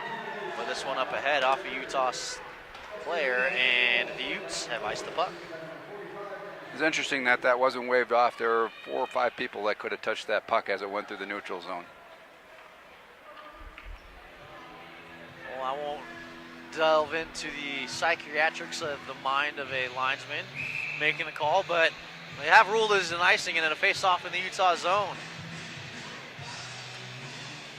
Much better this evening on the refereeing crew. They are keeping up with the action on the ice. I think just like the players playing their first couple games, these guys have to get used to the speed too. Absolutely, and kind of we've seen some familiar faces here, as there goes Looks like that was Hughes down low, and now circled back around inboards as Perry picks it up and try to guide it back for Cahill, and it's Perry had it knifed off of his stick, poked away, and a healthy collision there to Kurt Bleak. And he gets up and continues to play as Pindle now gives chase down low. Pindle being guided there and rubbed off the puck by McJimsley. Up ahead into the corner, now up ahead for Jensen. Perry had to stop as he was racing towards his offensive zone and just gets a change here as a fire wagon change for the Utes ensues. That is Higgs who has the puck and stretch pass into the offensive zone, and guided away there was Casper as he didn't like what he saw. Stick tangled up still in the Utah State zone. Now into the corner where Cahill will have to watch. Looks like Moser into the corner. Now Moser and Cahill doing battle with each other. Going to the ground is Moser now for Higgs. Higgs shoots it up and was deflected wide and went off the referee down low. Zamboni door play, and now it goes to Fornelis, and Fornelis can generate some speed, but he decides to loft this up and into the offensive zone where Perry picked it up and played it into the corner. Backside as the Utes get a change, and Meyer gives chase with Westlake. Westlake tried to guide it up there, but did not get enough graphite on it. Not wood anymore. And is doing battle on the corner. Now West from the top. West thought about shooting, now walks around, shot quality there, up and over into the netting, and the faceoff will stay in the Utah zone. Yeah, the generations of sticks getting better and better from wood. Then they went to fiberglass shafts with wood shovels, and then all fiberglass, and those are breaking so much, and now they're graphite. And if you got to feel for people when they break the stick, that's that's like writing a $200 check. It's like losing your best friend. Yeah, and it's interesting. Hockey players, they really don't like new equipment. You can see people wear, some of these guys, I would imagine that they still got some elbow pads from 10, 15 years ago, because once you get used to the feel of equipment, changing out is never fun. Kind of superstitious with it, too. You see There's a lot of that. Rubbed off there. Good hit there as canceling out a Utah State player was Guy Petrie. Angled off the boards and kind of a weird bounce there off those half boards on that far end. Utah State up ahead. Shot here to goal as kind of a passing clinic there from Utah State off of the turnover resulted in that goal. Yeah, they just lost track of the 5 guys on the ice, and smart enough play to move it around and control good puck control by the Aggies. Well, it was Josh Dangle who mentioned it in the second period about the odd play off these boards and a weird bounce there. And Banks read it, and I guess on a normal board, it kind of read as, yeah, that would get right to Darren Banks, but alas, that wasn't the case, and it took an odd camera off of that board. Yeah, every rink is built to the same dimensions, but different standards. Different day for physics lessons here. No penalty ensues as good defense from David Barnes. Now trying to guide it up was Bridges as Birch goes in. He's on the score sheet, turned away there by Berg, excuse me. Now over the point and back in. Down goes Colby Birch as he's watched there by Duque and rubbed off the puck now for Lieberknight. Lieberknight on the scoring sheet. Got it down, a shot that had to be pad saved by Willenberg, and losing his edge there was Bridges.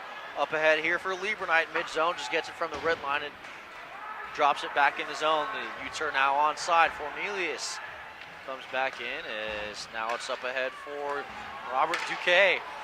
Offsides here ruled against. Maybe a trip there as coming in the zone was Brett Meyer. Yeah, losing an edge is tough. Every skater has a different hollow on their skate. Some of them have a sharp side and a dull side, or one's higher than the other. Everybody's got a preference. Now here up ahead, and this is going to be icing against the Utes. It looks like Brett Meyer is arguing it went off a Utah State stick. And the way that Meyer and Lieberknight reacted, and it does look like Brett Herr is kind of saying, hey, maybe it did glance off the stick.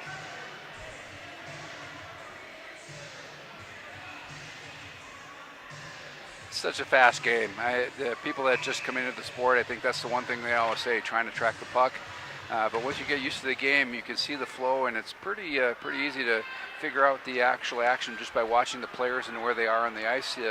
Usually the puck's in the vicinity of the person skating the hardest after. That was Fornielis for Meyer. Now back the other way, and glove down there by Catlin. Shot there was turned away by Casper. Now back out of the Utah zone. And Utah State will regroup here. Higgs with the puck. Up ahead, it was guided forward by number 44, Chandler Catlin. Now Cahill behind the zone net. He was rubbed off there, and up ahead for Perry, who couldn't corral it in. And Utah State will do it again. Now gloved up for Perry. Perry and Fornielis. Shot here is sticked away by Willenberg. Now Meyer and Perry back down low, doing battle with an Aggie. Fornielis out there to help to keep possession for the Utes, and trying to circle around. Fornielis trying to get to his forehand. Backhand pass was looking for Reese Jensen and couldn't find him. Jensen circles with weird angle shot there, and that was one of the scoring areas in the second period for the Utes. Now Jensen rubbing Nice scoring chance. McJimsley off. Fornielis with speed. Back check there, or check from behind, excuse me, as Fornielis now just guides it back in. He's spent a lot of time on the ice. Gosseris and doing battle with his numerical counterpart in Christian Westlake out for the Aggies into the neutral zone and into the offensive zone. Yeah, Goose was on defense last night. It's nice to see him back up on forward. Shot here and just goes wide of the net as Casper, a desperation shave out on the other end, and doing a good job there trying to force it in there was Joseph Hughes. That should have been icing. Not sure why there was no whistle on that. It was definitely a two red line pass. Utah State tries to get it out, Utah does, looking for Jensen. Jensen now has it with the puck shot here in the Utah State's skate as Jensen now pinned against the boards, coming over to help a couple of teammates. Now back out is Jensen, still with possession. Up ahead was looking for Hughes, and he couldn't get a stick on it. Now Liebernight with it, back angled off the boards for Gosseris, who sends it deep as the Utes get a change. Both team changing, 11:15 left in the third period. 4-3 in favor of the Utah State Aggies. Intense game here, and a turnover in the neutral zone, shot high and deflected by David Barnes as it went high and wide of the net. Meany here and up ahead, trying to golf it away was David Barnes. Now for Alex King, who has a goal on the net. Right now back where Barnes will corral it. Barnes looking for King. It was maybe blocked off by Meany as a couple of Utah players were coming down there. Now that's knifed down by Barnes. Barnes with speed. Little giveaway. Had it knifed away by Todd Rene. Bindle up ahead looking for Banks. Banks does get it up, but it does come out of the offensive zone for the Utes, and they'll have to regroup. Fanning on the pass there was Cahill as he gets a stick tied up under his arm. And Banks circles around his own net. 10 minutes left as we are halfway through the third period. Darren Banks trying to go coast to coast with it. And does before it's knifed off of his stick and rubbed off here. Cahill with a shot just wide of the net as keeping it in the zone is Petrie. Petrie now down low for Meany. Meany circles back as the Utes are going to get a change defensively. Meany doing a good job there maintaining possession and pressure. Now for Petrie. Petrie shot here on a deflection by Birch, and I think it did get to the net and then to the end boards. Now King shot it and it hit Petrie, who's going towards the net there. Now West drives it, walking it in, and it hopped over the stick of Meany, where O'Brien, that's Catlin will take it. Now right in front of the scoring area and out of the zone. It'll be offsides for Utah State, so Utah can pick it up and advance the puck. And they do. Petrie with speed into the zone, and it's up there, and I thought I might have heard a whistle. I guess not. Maybe just something in my own ear. Headphones. This is up and down, 200 feet, back and forth. Lots West of speed. gets this one deep and giving chase there. Looks like Birch into the corner was watched carefully by Robert Duque. Now there goes Bridges, and there's going to be a penalty against Utah State, and it looks like it's going to be a board. Kind of a bad penalty to take here, especially with Utah generating some offense in the zone, and pretty obvious that it is, I believe that is Josh Kirkley, who's the guilty party here. A board only of the 2-minute variety, but Kirkley not happy as he chucks his glove in the penalty area. Yeah, like we talked about last night, this is an Old Testament game. There's a lot of eye for eye, and you hit me, I hit you, you shove me, I shove you, and just a lot of action. Well, the Utes won the face-off, but it wasn't exactly a clean one as it does come out of the zone. Now up ahead, looking for Fornelius. The Utes are onside. Cross pass looking in the slot a little bit behind. Now guided up from Meyer. Played it off of the corner. Lieberknight open here near side, but decides to go to Barnes first. Now back to Meyer. Shot goes off of his stick. Face-off will stay in the Utah State zone. That was a great setup. You could see the Utes surrounding on the perimeter, and they slowly, like a purse seiner of a net, they just started to squeeze, and everybody moving in. Everybody was inside both circles as they took that shot. Good 22 seconds first off for the Utes. They do get an opportunity in the save, as this one is skied down the ice, and the Utes will have to go 200 feet to get a goal. I don't think that was intended to whack it that hard, but took a funny bounce off of a Utah State stick and straight up in the air all the way down 200 feet. The speed was Jensen. Now plays it back for Fornelius. Fornelius in the corner, now up and for Barnes. The chant, let's go Utah from the student section. Barnes kind of lost control, but shot! And it was turned away here by Willenborg. Now Meyer.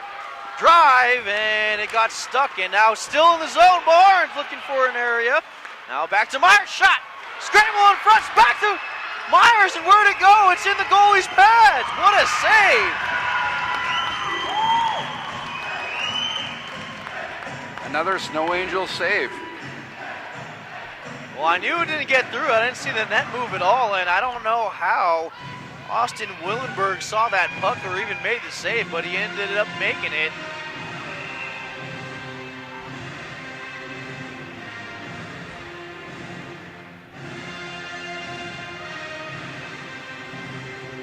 And now West from the point.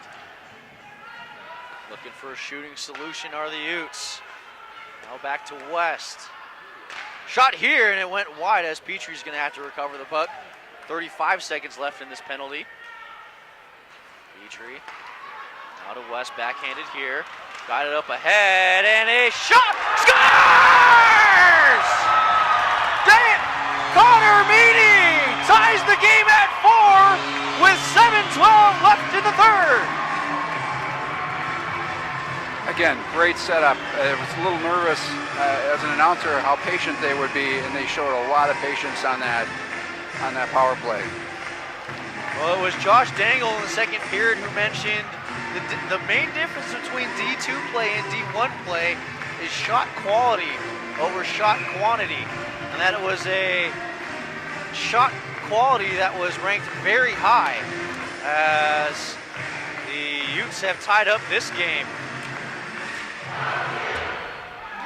Puts a little energy in the building.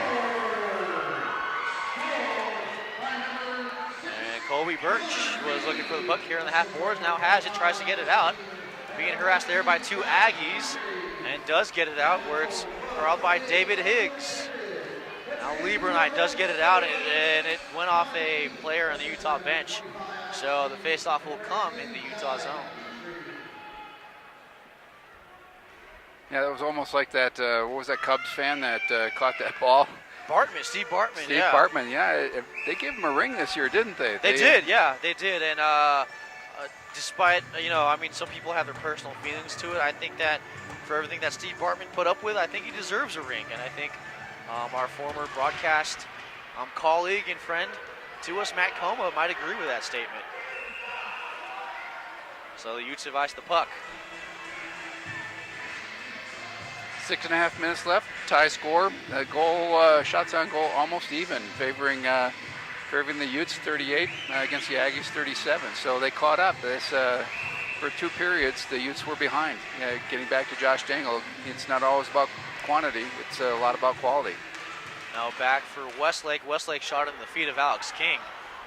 King can start the breakout on does. Up for Jensen. Now for Fornelius. Jensen had his stick tied and couldn't get any tape on it. Now back the other way go the Aggies. And swaggered on ahead before blowing a tire was Christian Westlake. And it was a rather big tire that he blew. Now back for Gavin Lubin as he circles back into his own defensive zone. That was close to a long jump, the way he jettisoned himself off the ice. Unfortunately, the Summer Olympics still 3 years away, so he'll have his work cut out for them to make the Olympic team. Now up ahead was looking for Banks, but it went off a Utah State player as being driven in the boards by Barnes. Now Banks, a couple of huge collisions here as King is still on the ice. Now into the boards, awkwardly goes down, does Banks as he's just swiping at it. And now up ahead for Fernandez. He's had 2 assists as Meany slashed at the stick and up ahead, angled off the boards, but still in the Utah State zone. Now goes deep in the corner for O'Brien. O'Brien was looking for a Hooley and a penalty coming to Utah. And now up ahead as Liebernight will just send this one in the stands. Look out there, a souvenir that someone can take home. Yeah, Banks struggled getting off the ice. Something happened, and when he went into those boards, and he came off pretty gingerly to making his way. So for a while there was a 5-on-4. Well, it's an interference call, and it's kind of cliche being this deep in the game, but this is kind of an important power play for both teams, or a penalty for both teams. We'll see how these 2 minutes play off.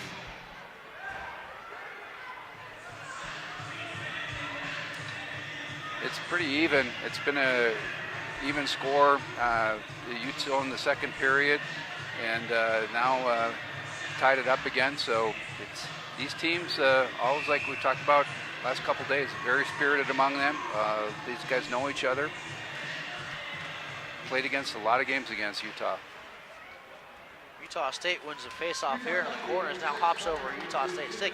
We've talked about shots. The totals over the past 2 periods. The first period in favor of Utah State, 18-11. However, in the second period, it flipped. It was 19-14 in favor of Utah. And looking at the shot total right now, it's still in favor of the Utes as the Aggies are having trouble driving it in. And here, shorthanded opportunity goes Meyer. Meyer sidesteps a defender and scores! Short-handed Brett Meyer!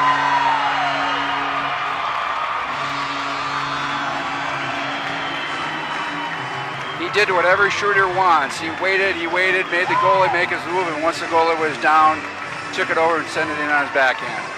Meyer showing absolute patience as he drove the net and went 5-hole on Austin Willenberg.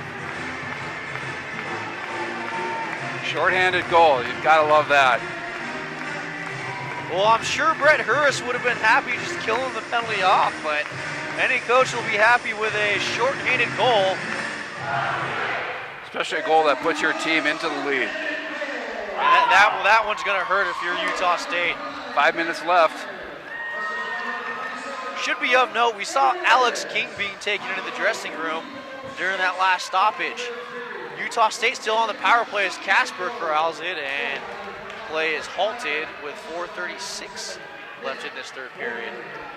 Yeah, King actually rolled around on the ice, and for a while, the way he got up, I thought it was just a stinger, but must feel that needs a little attention. Well, we saw it in the exhibition yesterday. He took a rough hit and maybe a shoulder injury, so hopefully we'll get word on how he's doing as the Utes just clear the puck and make the Aggies drive 200 feet to get a power play goal, potentially. I'm not going to call everything here as this one was deflected away by Colby Birch.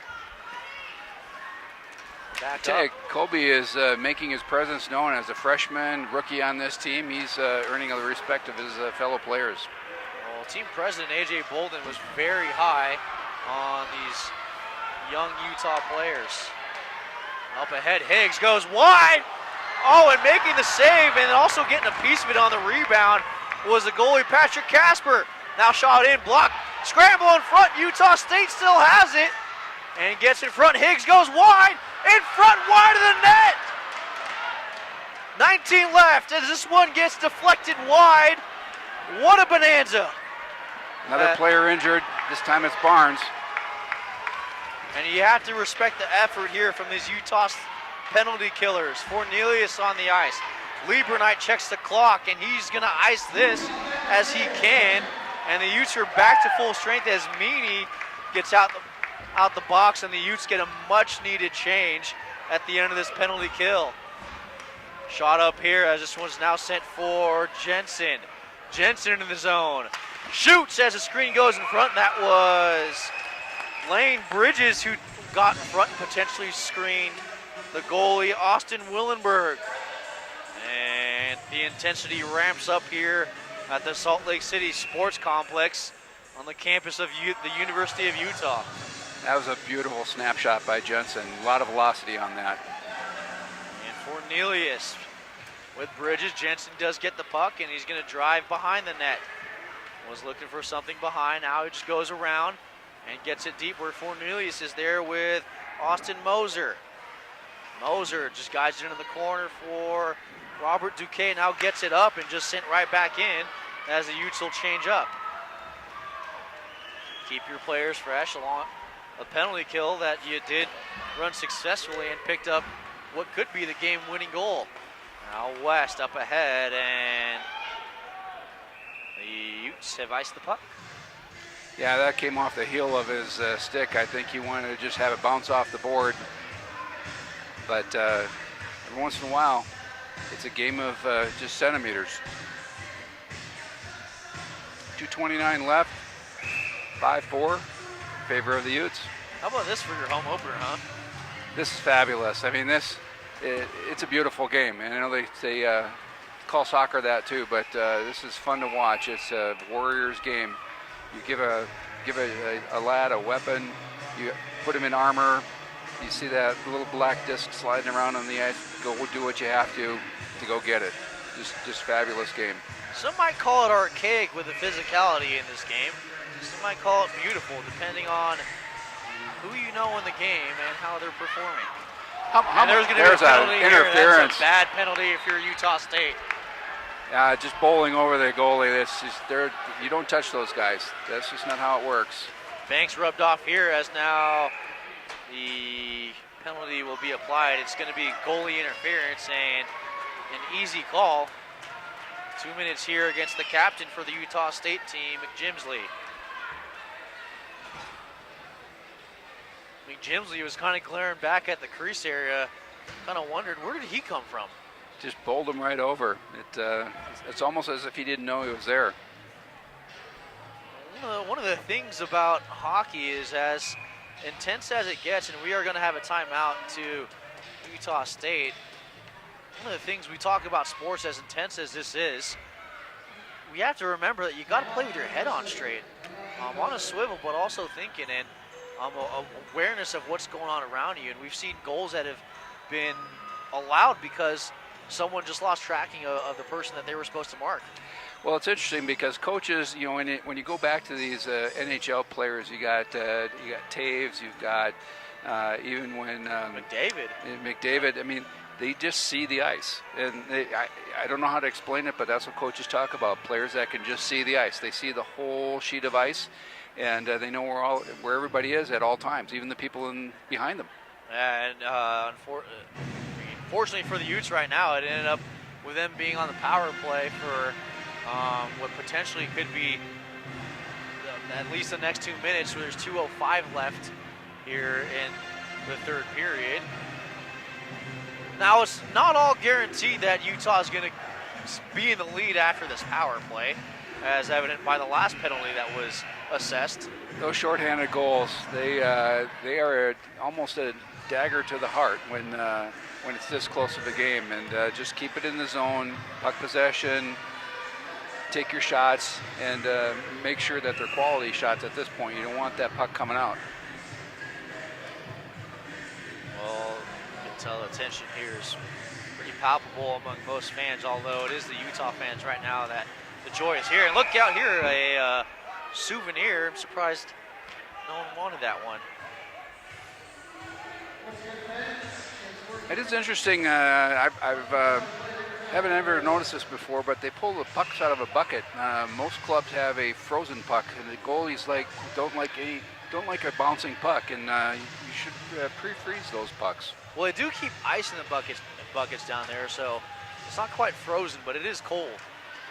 As Fornelius will just guide this one down as Jensen plays it back for Meyer. Meyer circles into his own corner, looking for an area solution possibly now for a Lieberknight. And now back to Meyer. Meyer will just guide this one deep as he was harassed by Christian Westlake. Now guided up the board as Fornelius had to get it out. And Westlake now does guide it out of the zone up ahead for his teammate there. That is number 9, Dagan Walton, now turned over. With got speed, a 2-on-2. Jensen driving the net, just wide of the net, maybe deflected by a Utah State player. Lost stick there in the slot as Utah State recovers and just ices this one down, where Casper will play it. And now guides it up for Lieberknight for Fornelius, and has Meyer at the blue line, but just drubs it on ahead very carefully around the boards, and no Utah State player there as Darren Banks gets the puck, and he's tripped. Oh, No call. well, we'll just say he lost an edge. David Barnes there as we enter 1 minute left in this game. And There's a penalty another here. penalty. That's a bad penalty if you're Utah State. Unneeded there as let's see what it is. I think last night we made a comment that most of these games end up with players in the penalty box when the whistle blows at the end of the game. Well, it's going to be a cross check here, and that is David Higgs who will be hearing it from the Utah student section.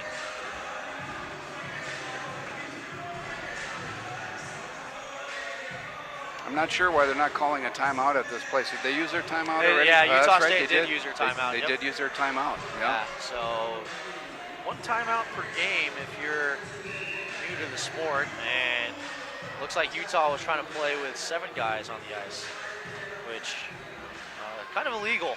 Yeah, it's a little bit of advantage. Well, it's legal if the refs don't catch it. As West now back for Petrie, a shot on goal and a save by Willenberg to keep this 5-4. And one thing that we did notice, again, the comparison between D1 and D2. In D1, you will see when there is a icing, you will see the other team, knowing that they have to stay on, they rush to the bench and hope that the refs cannot sort it out. One of the difference between divisions here as we enter under 40 seconds. Now back around the boards as it's Bridges. Now Bridges into his offensive zone. Bridges back for Petrie. Plenty of time, 5-on-3. Shot selection, of course, paramount. You don't need to take one if you can maintain possession as we enter under 10 seconds. West. Shot here wide of the net. Coming out of the box is, looks like McJimsley, the captain. McJimsley with speed. 3, 2, 1, and it's going to be Utah who's going to win this game. As now we have some extracurriculars as McJimsley going for the headlock on Guy Petrie. Maybe looking for a rear naked choke. Yeah, it's when we did the pre-production and we talked to John Eccles, he said they come into this barn all the time with a lead. In the third period, he says they'll never come out with a win. And I don't know if he jinxed his team or what happened, but exactly as he told, he said that was his biggest fear, was that they would carry the play and Utah would find a way. Utah found a way. And I mean, not for a lack of trying. I mean, this Utah State team, and you got to tip your cap to this Utah State team. It was something that that Josh Dangle mentioned, that this is a Utah State team that could very well be playing ACHA Division I, if not right now, in the very near future. Well, win or lose, I think I've had several conversations with the players that playing at this level, when they come back for these alumni games, it's not really the wins or losses. They remember some here and there, and they remember some of their goals. What they remember is the guys. The road trips. They remember the guys. They remember the room. They remember the fun they had with their teammates, and that's what carries them on in life. Is that camaraderie that hockey develops with people. Well, I mean, your thoughts on the game so far, Jay? I think it was fun to see after last night where they had a little trouble getting organized. That tonight they fought. They really battled for this one. They wanted this one, and Meyer was rewarded with that absolute beautiful play, and it was just gorgeous to watch. Well, the scoring here, we entered the third period with a score of 3-2 in favor of the Utah Utes, and it was Utah State who came out quick and put up 2 goals to take a 4-3 lead over the, as you hear both teams and see both teams kind of saluting the fan base that came over and everyone that showed up, and this is the kind of game that players love to play on both sides. We heard Josh Dangle talk about how he loves playing at Utah State, and I'm sure Utah State loves the feeling of playing down here, and the rivalry and admiration of the fans here as you see the Utah players giving the high five to the student section here. And this was a game that Utah had a battle, and we're going to see a lot more of this as the season progresses. I think this is exactly what this team needed. They needed to be able to know that they could go in and face adversity throughout the entire game. They're not the leader in most of this game, and to come out with a victory is just an absolute fabulous outcome for this team. A real character builder. And this Utah team is it's kind of something that we're just used to with Utah, is all these come from behind victories and having a battle and facing adversity, and if it's not the way if it's not taking bad penalties, it's a puck bouncing off a board just of an odd way, and having a 3-on-1 situation where your goaltender's in a weird situation. That's kind of how it goes here at the Utah Ice Sheet. Well, they've done it last 2 years. They're a very strong third period, and even last night when they were down 7-0 going into the third period, they played the third period. And there's something about this team catching that wind and being able to come and out strong in that third period in battle. Well, almost a mile high up here at the University of Utah in Salt Lake City, and this is something that we look forward to every year is a season, and the one game that you always want to win is your home opener. Absolutely. That's a nice tone for your fans. They want to come back, they want to watch, and the fans should have really enjoyed this one right down to the wire. This was one of the standard Utah State-Utah games. Very quickly before we wrap up this broadcast, kind of pick our players of the game. I know you might have some biased opinions here, but do you have a player of the game that you want to pick? Or I would have to say the player of the game for me was Meyer. With that, just the tenacity he had on the ice, the patience he had on the ice, and his ability to come away and drive to the net. He had moves coming in there, made the goalie go down. I think he 3 or 4 dangles before he put it in.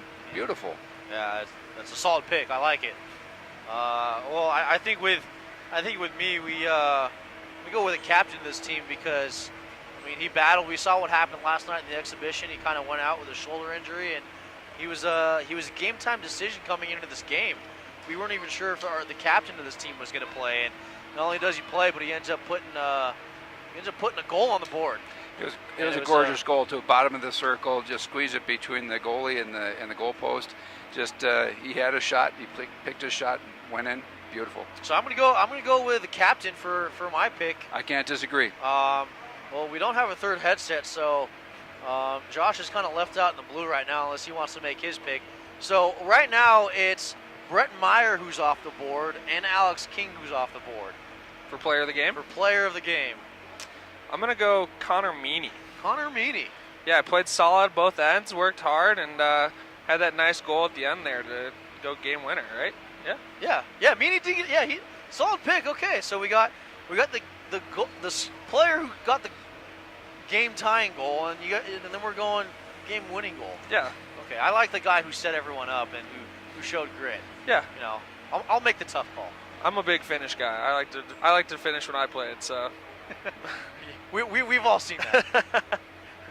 Josh Dangle reliving the glory days up here, but rightfully so. So we will wrap things up here at the Utah Ice Sheet. Want to thank everyone for joining us. Our fabulous production crew, our camera guy, our production guy, everyone. There's a ton of people here at Utah Hockey that we're going to have to thank, but we thank everyone, and we also want to thank you for spending your evening with us on this home opener. And yeah, thanks for having me. Look forward to doing a few more games up here. yeah, you're going to have to get used to Josh Dangle dangling up in the booth. Nice pun there. Yeah, well, you'll get used to it. I know. Yeah. I've had them my whole life. You'll drop some of your own. So we'll wrap things up here at Utah, and our next home game is not for another month, and Yeah. that's against the University of Oklahoma, and that will not be at the Utah Ice Sheet. That's going to be up in Park City. So we'd love for you to travel up to Park City, but if not, that's not the case. Our next home broadcast will be October 22nd up in Park City, a 7:30 face-off against the University of Oklahoma. So from everyone here, I want to thank you for joining the broadcast and hope you have a great night.